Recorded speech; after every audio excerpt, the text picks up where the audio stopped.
الحمد لله رب العالمين والعاقبة للمتقين والصلاة والسلام على سيد الأنبياء والمرسلين. قال الله تعالى في كتابه العزيز: أعوذ بالله من الشيطان الرجيم. بسم الله الرحمن الرحيم. بل تؤثرون الحياة الدنيا والآخرة خير وأبقى. محترم مسلمان بھائیو، یہ قرآن کریم کے 30ویں پارے کی ایک آیت ہے جس میں اللہ رب العزت اپنے بندوں سے فرماتے ہیں: بل تؤثرون الحیات الدنیا، کہ اے لوگو، تم دنیا کی زندگی کو آخرت کی زندگی پر ترجیح دیتے ہو. بل تؤثرون الحیات الدنیا،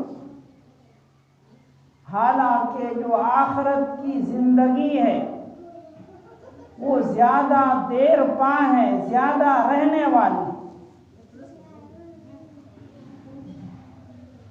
تو اللہ رب العزت بندوں سے یہ چاہتے ہیں کہ اے بندو، ہم نے تمہیں دنیا میں بھیجا ہے دنیاوی گزران کے لیے بھی، کھان پان کے لیے بھی، سر چھپانے کے لیے، پیٹ بھرنے کے لیے، جاڑے گرمی سے بچنے کے لیے، ضرورت کی جتنا سامان ہو وہ یقیناً تم حاصل کرو، اس کو جمع کرو. لیکن اس زندگی کو آخرت کی زندگی پر ترجیح نہ دو، اس لیے کہ آخرت کی زندگی بڑی لمبی ہے، بڑی طویل ہے. اس زندگی کی کوئی حد اور کوئی انتہا نہیں. اس دنیاوی زندگی کی حد ہے کہ ہم 50 سال تک جیئیں گے، 70 سال تک جی لیں گے، 100 سال تک جی لیں گے، لیکن یہ زندگی ہماری ختم ہو جائے گی. لیکن مرنے کے بعد جو آخرت کی زندگی شروع ہوگی، اس زندگی کی کوئی حد نہیں ہے. جنت میں جانے لوگ ابد الآباد تک جنت میں رہیں گے، جہنم میں جانے والے لوگ ابد الآباد تک بغیر کسی حد اور انتہا کے وہ ہمیشہ ہمیشہ جہنم میں رہیں گے. اس لیے ایمان والے بندوں کو کہا گیا کہ اگر تم آخرت پر ایمان رکھتے ہو کہ مرنے کے بعد جینا ہے، مرنے کے بعد اصلی زندگی شروع ہوگی، تو تمہیں اس دنیا کو آخرت پر ترجیح نہیں دینی چاہیے، بلکہ اس دنیا کے ساتھ ساتھ آخرت کو پیش نظر رکھنا چاہیے.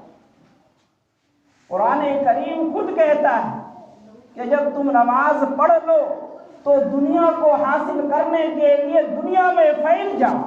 اللہ کا بندوں سے یہ مطالبہ نہیں ہے کہ 24 گھنٹے تم میرے گھر میں رہو، نہ کھانے کی فکر کرو، نہ بچوں کی فکر کرو، نہ مکان کی فکر کرو، نہ کھیتی باڑی کی فکر کرو. نہیں، بلکہ اللہ نے جو وقت مقرر کیا ہے بس ان اوقات میں میرے سامنے آؤ، میرا نام لو، میری عبادت کرو، اور باقی 24 گھنٹے کا جتنا فارغ وقت ہے تمہیں دنیا کو حاصل کرنے میں لگانا ہے. لیکن پھر بھی ہمارا یہ حال ہے، ہمارے معاشرے کا یہ حال ہے کہ ہم اس دنیا کو آخرت پر ترجیح دیتے ہیں کہ دنیا ہماری بن جائے، آخرت چاہے بگڑ جائے. دنیا میں ہم مزے کر لیں، چاہے آخرت کی کوئی فکر نہ. تو یہ بہت خسارے اور نقصان والی بات ہے. اللہ بندوں کو بار بار قرآن کریم میں متنبہ کرتا ہے کہ دنیا کے ساتھ ساتھ آخرت کو بھی پیش نظر رکھو، بلکہ آخرت کو دنیا پر مقدم رکھو۔ کہ اگر تم نے حلال مال کو پیش نظر رکھا، اس حلال مال سے دنیا بھی آپ کی چل رہی ہے اور آخرت بھی بن رہی ہے، لیکن حلال کے ساتھ حرام کی آمیزش کر دی تو آخرت تو آپ کی بگڑ گئی، دنیا بظاہر آپ کی ٹھیک چل رہی ہے۔ تو یہ گویا ہم نے آخرت پر دنیا کو ترجیح دی کہ چاہے ہم دنیا کو بگاڑ نہ بیٹھیں، آخرت ہماری بگڑ جائے اس کی کوئی پرواہ نہیں۔ تو دنیا کا یہ سفر بہت مختصر ہے، لیکن آخرت کا جو سفر ہے اس کی کوئی حد اور کوئی انتہا نہیں۔ ہم میں سے ہر لوگ خلیفہ ہارون الرشید کا نام جانتے ہوں گے، اپنے وقت کے بڑے خلیفہ گزرے۔ اس خلیفہ کے پاس اس زمانے کے ایک بزرگ تھے، حضرت بہلول رحمہ اللہ۔ یہ حضرت بہلول خلیفہ ہارون کے پاس آیا جایا کرتے تھے، ان کے پاس اٹھنا بیٹھنا تھا۔ تو ایک موقع پر خلیفہ ہارون الرشید نے بہلول نامی بزرگ سے کہا کہ یہ لو، یہ چھڑی ہے، یہ چھڑی تم اس شخص کو دے دینا جسے تم دنیا میں اپنے سے زیادہ بیوقوف سمجھو۔ حضرت بہلول اس چھڑی کو لے کر کے خلیفہ ہارون الرشید کے دربار سے آ گئے۔ کچھ دنوں کے بعد خلیفہ ہارون الرشید بیمار ہو گئے۔ اتنی بیماری ان کی بڑھ گئی کہ یوں محسوس ہونے لگا کہ اس بیماری میں بھی اب یہ آخرت کے لیے روانہ ہو جائے گی، ان کی موت آ جائے گی۔ تو حضرت بہلول ان کی عادت کے لیے گئے، مزاج پرسی کے لیے گئے۔ تو حضرت بہلول نے خلیفہ ہارون الرشید سے پوچھا کہ خلیفہ بتلائیے کیا حال ہے؟ تو خلیفہ ہارون الرشید نے بہلول نامی بزرگ کو جواب دیا کہ میں ایک سفر پر جا رہا ہوں۔ حضرت بہلول نے پوچھا کہ وہ کہاں کا سفر ہے؟ تو خلیفہ ہارون الرشید نے جواب دیا کہ وہ بہت لمبا سفر ہے، اس سفر کی کوئی حد نہیں ہے، کوئی انت نہیں ہے، بہت لمبے سفر پر میں جا رہا ہوں۔ یعنی اس نے اشارہ کیا کہ اب مجھے بھی لگ رہا ہے کہ اب میری موت آنے والی ہے۔ اسی مرنے کو انہوں نے لمبے سفر سے بیان کیا کہ ایک لمبے سفر پر میں جا رہا ہوں۔ اس بزرگ نے خلیفہ ہارون الرشید سے دوسرا سوال کیا کہ اس لمبے سفر میں آپ کے ساتھ کون کون لوگ جائیں گے؟ تو خلیفہ ہارون الرشید نے غصے میں کہا کہ آپ نہیں جانتے کہ جب کوئی آخرت کے سفر پہ جاتا ہے تو کوئی اس کا ساتھ نہیں دیتا، جو ہی آخرت کا سفر شروع ہوتا ہے دنیا کی ساری چیزیں پیچھے چھڑا لیتی، حتیٰ کہ اس کے جسم پر اگر زیورات بھی ہوں، قیمتی چیزیں ان کی جیب میں رکھے ہوں تو لوگ فوراً اس کو اس کے جسم سے جدا کر لیتے ہیں، اس پر قابض ہو جاتے ہیں تاکہ اس مرنے والے کے پاس کوئی چیز نہ رہے۔ اگر اس کے قبضے میں مال و دولت بھی ہو تو مرنے کی آہٹ جب محسوس ہوتی ہے تو لوگ فوراً اس پر آ کر کے ان کے وہ سارے ڈاکومنٹس لینے کی کوشش کر لیتے ہیں کہ یہ تو اب آخرت کے سفر پہ جا رہا ہے، کوئی ساتھ دینے کے لیے تیار۔ تو اس بزرگ نے پھر پلٹ کر کے سوال کیا کہ بادشاہ آپ کا حال تو ہم اس دنیا میں دیکھتے ہیں کہ جب آپ کو کبھی دوسرے شہر میں جانا ہوتا ہے، دوسرے صوبے میں جانا ہوتا ہے تو آپ بڑے لاؤ لشکر کے ساتھ سفر کرتے ہیں، آپ کی مستقل گاڑیاں ہوتی ہیں، آپ کے آس پاس رہنے والے چمچوں کی بھی گاڑیاں ہوتی ہیں، آپ کے کارندوں کی بھی گاڑیاں ہوتی ہیں، اور بڑے تذب و احتشام کے ساتھ آپ جاتے ہیں۔ تو جب دنیا کے چھوٹے سفر پر آپ اتنا اہتمام کرتے ہیں تو اتنا لمبا سفر کرنے کو آپ جا رہے ہیں اور آپ کہہ رہے ہیں کہ ہمارے ساتھ کوئی نہیں۔ ایسا لگ رہا ہے کہ آپ سے بڑھ کر کے کوئی اور بیوقوف نہیں۔ اور حضرت بہلول نے خلیفہ ہارون الرشید کو وہ چھڑی پکڑا دی کہ آپ نے مجھے کہا تھا کہ یہ چھڑی اس شخص کو دے دینا جو سب سے بڑا بیوقوف ہو۔ میں نے یہ طے کیا ہے کہ آپ سے بڑھ کر کے کوئی بیوقوف نہیں ہے، چاہے آپ وقت کے بادشاہ ہیں، چاہے آپ خلیفہ ہیں۔ آپ چھوٹے سفر کے لیے تو بڑی تیاری کر لیتے ہیں، لیکن آخرت کی سفر کے لیے آپ کی کوئی تیاری نہیں۔